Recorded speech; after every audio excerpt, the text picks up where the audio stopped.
save it within my system to self-report. Right, and so that self-reporting is inaccurate because of what I just described. Your LSMS is reporting success before you provision the network element. No, my LSMS shows success, but I also have the same solo component where I see the active, where there's a partial failure list versus a full. That would be reported based on your successful response that really has failed now when you try to provision your downstream network element. So it's a combination of all of those components together that make up the reporting. That's the point I'm trying to make. I would argue that the case that I've just described that happens much more than issues relating to providers that are on hold. Okay, based on the usage of it. Jim may be right, but that's not really the issue here, though, right? Jason, was that you? Yeah, I was just saying Jim may be right, but that's not the issue we're trying to solve here. I mean, that's historical, right? We're not changing that.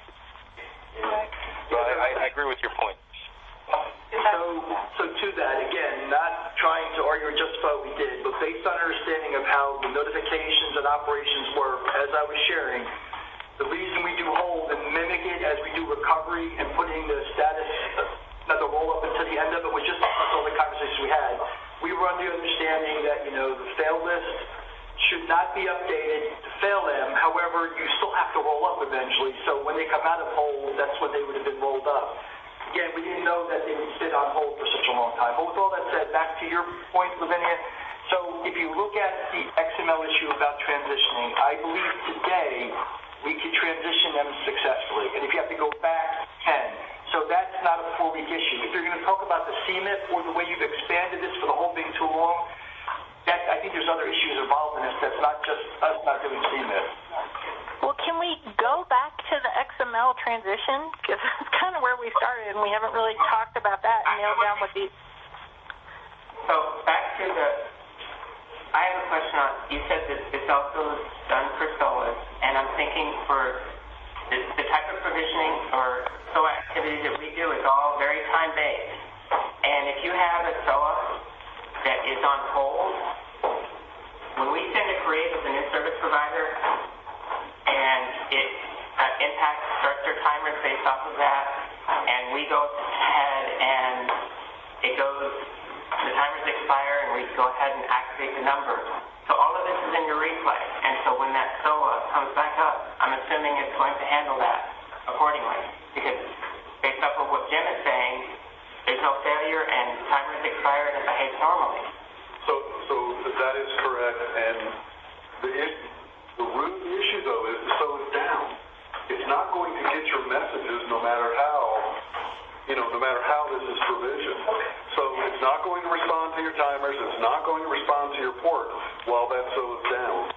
And so that's really irrelevant, when it comes to hold replay. No, but when it comes back up and it starts replaying these messages, it's going to get all those messages. That's much faster than a BGP file ever. So, that's interesting. So is that why you guys did this? So that it's easier and quicker? For an XML SOA, yes. What about CMIP? So they didn't have to go through recovery? That's the only reason. I didn't say that was the only reason. I'm just asking the question. Is that one of the... You saw that as a feature? This was just a feature that came out of the way the hold replay was implemented. It was available for CMIP as well. It does allow systems to come up much quicker. Because if they do any other way, they're going to have to request a PDD, and they're going to have to load that into their system.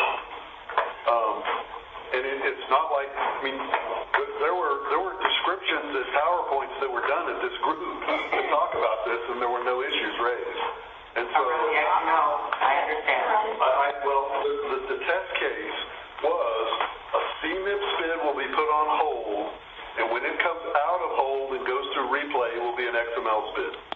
That was the use case that was presented to this group many times, or multiple times. And as a transition, that makes perfect sense. But if CMIP SPID is on hold, then it has all the same issues that you just described. Okay, so I think Lisa Marie had a question or a request. Let's go back to the actual transition from CMIP to XML. So Lisa Marie, on.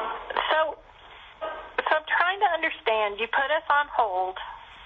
You have TNs that